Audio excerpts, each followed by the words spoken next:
Od samého začátku je smyslem projektu je zajištění komplexních podmínek na výuku bruslení všech dětí pro mateřské a základní školy na Jindřichohradecku a okolí.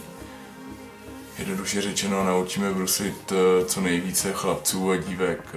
Podotýkám, že nikdy nebyl tento projekt vytvořen za účelem financování jakýkoliv aktivit hokejového klubu HC Střelci. Chci transparentní projekt,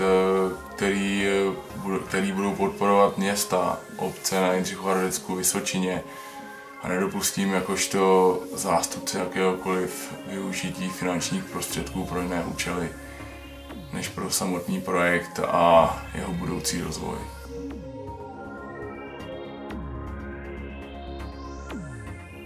Své rozhodnutí jsem udělal proto, abych ochránil myšlenku a smysl celého projektu, kterému jsem věnoval přes rok velmi usilovné práce.